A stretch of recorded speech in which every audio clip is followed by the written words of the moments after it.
नमस्कार, मैं सुनील आप सभी का एजुकेशन प्रोफाइल यूट्यूब चैनल पर हार्दिक स्वागत करता हूं। आज मैं उपस्थित हूं दुर्खीम का प्रकार्यवाद, जिसको कि हम इंग्लिश में दुर्खीम्स फंक्शनलिज्म कहते हैं। अब ये फंक्शनलिज्म क्या है, प्रकार्यवाद क्या है? सबसे बड़ी बात है कि जब प्रकार्यवाद ऐसा शब्द आता है तो हमें इसका अंदाजा ही नहीं होता है दरअसल क्या है। पहले हम इन चीज़ों को अगर स्पष्ट कर लें तो ये सारी चीज़ें हमें बेहद सरल तरीके से समझ में आ जाएंगी। तो हम सबसे पहले देखेंगे प्रकार्यवाद क्या है। अब प्रकार्य क्या है? प्रकार्य। अब ये प्रकार्य का मतलब क्या होता है, दरअसल समझने की कोशिश कीजिए। इसको हम दो भागों में अगर बांट दें तो प्र और कार्य। प्र का अर्थ जहां पर प्रकृष्ट से होता है, क्या होता है? प्रकृष्ट अर्थात श्रेष्ठ। और कार्य का मतलब कार्य, काम, सभी समझते हैं।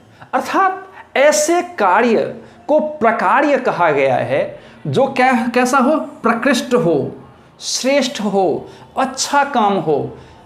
तो अच्छे कामों को हम क्या कह सकते हैं? प्रकार्य कह सकते हैं।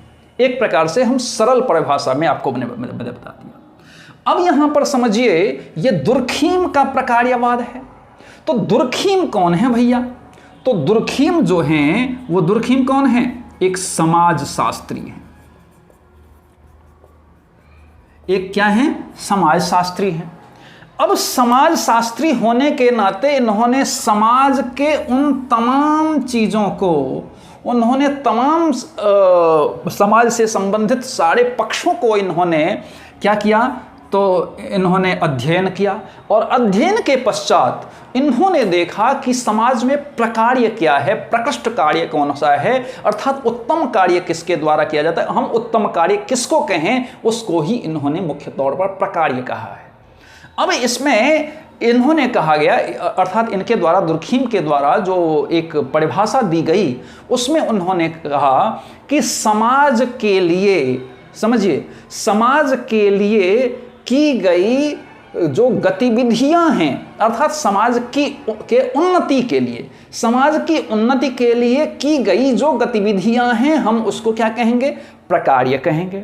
अब प्रकार्य से तात्पर्य ये होता है कि हम उन तमाम सारे कार्यों को प्रकार्य कहेंगे जो कि किसी भी के द्वारा श्रेष्ठतम तरीके से किया जाता है। जैसे अगर गांधी जी भारत को आज़ादी दिलवाए तो ये क्या था? उनका प्रकार्य था।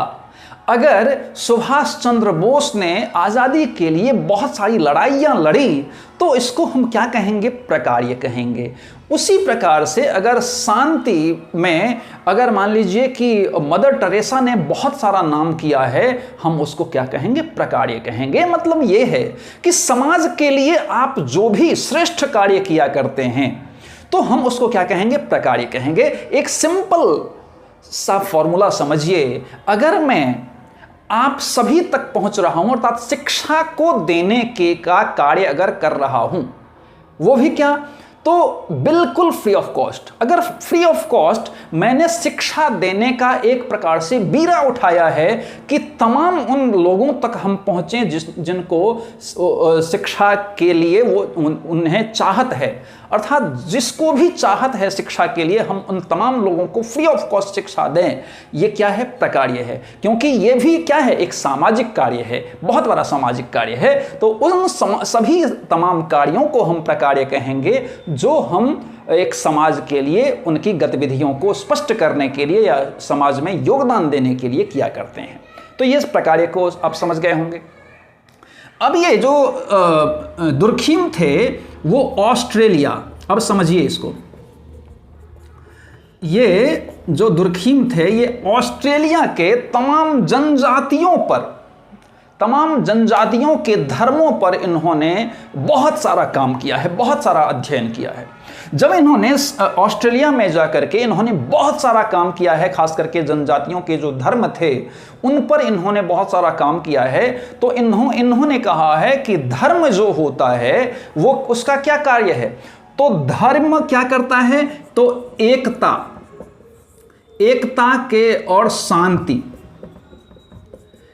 एकता और शांति के धागे में संपूर्ण समाज को क्या करता है, पिरो देता है। अर्थात ये समझिए कि ये मान लीजिए कि एक समाज है और समाज में बहुत सारे लोग रहते हैं। अब बहुत सारे जो लोग रहते हैं, तो अब मान लीजिए कि ये कोई और धर्म है, ये कोई और धर्म है, यहाँ पर कोई और धर्म है, यहाँ पर कोई और धर्म है। तो लेकिन धर्म जो है वो धर्म कभी भी, कोई भी धर्म हो, वो कभी भी हित चिंतन ही सिखाता है, कभी भी वो अशांति फैलाना नहीं सिखाता है, कभी भी वो विभिन्नता नहीं सिखाता है, वो एकता सिखाता है। तो हम ऐसा कह सकते हैं कि वो समाज के लिए, चाहे वो किसी भी पक्ष से हो, चाहे वो राजनीति पक्ष से हो, चाहे वो जातीय पक्ष से हो, चाहे वो धार्मिक पक्ष से हो, चाहे वो सामाजिक पक्ष से हो, चाहे वो किसी भी पक्ष से हो, शैक्षिक पक्ष से हो, जब हम क्या करते हैं तो एकता और शांति का प्रतीक या समाज में योगदान देने के लिए बहुत सारा कार्य करते हैं, हम उसको क्या कहते हैं, प्रकार्य कहते हैं। तो ऑस्ट्रेलिया में, जैसे कि मैंने बताया, ऑस्ट्रेलिया में इन्होंने बहुत सारे जनजातियों पर, इन्होंने उनके धर्मों पर इन्होंने अध्ययन किया और उसके पश्चात इन्होंने प्रकार्य को ढूंढा कि प्रकार्य क्या है। तो इन्होंने पाया कि समाज के लिए जो भी गतिविधियां हम करते हैं, अर्थात उसको श्रेष्ठ बनाने के लिए, वो सारा कार्य प्रकार्य है। अब इन्होंने अर्थात दुर्खिम के द्वारा दो मुख्य तौर पर पुस्तक लिखे गए। उसमें पहला था the division of labour in society, और दूसरा था द रूल्स ऑफ सोशियोलॉजिकल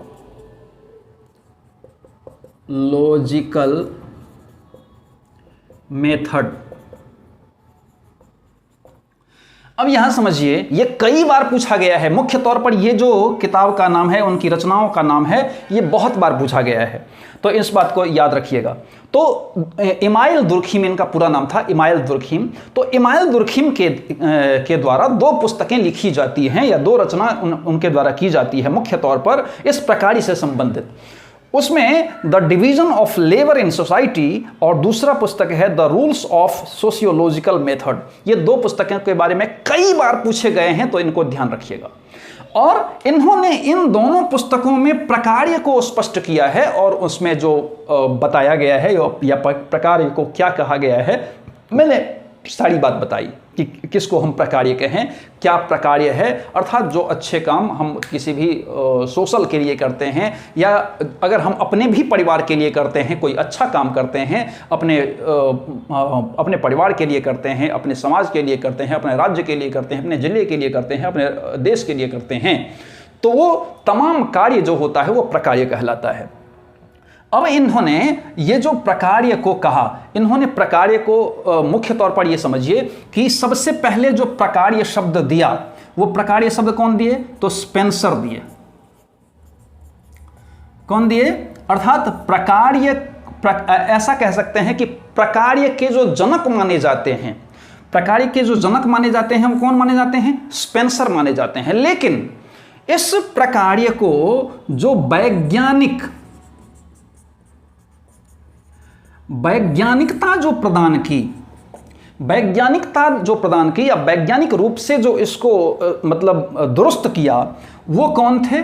तो वो ये दुर्खिम थे। अर्थात हम ऐसा कह सकते हैं कि प्रकार्य के जनक अगर पूछे जाएं कि प्रकार्य के जनक कौन है, प्रकार्यवाद के जनक कौन हैं, तो हम स्पेंसर लिखेंगे। लेकिन जब ये कहा जाए कि प्रकार्यवाद को वैज्ञानिक रूप से किसने प्रस्तावित किया या वैज्ञानिक रूप से किसने ढाला, तो हम क्या देंगे? तो इमाइल दुर्खिम का नाम यहां पर आएगा।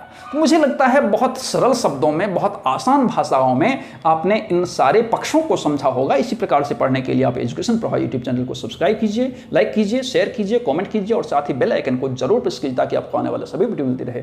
धन्यवाद।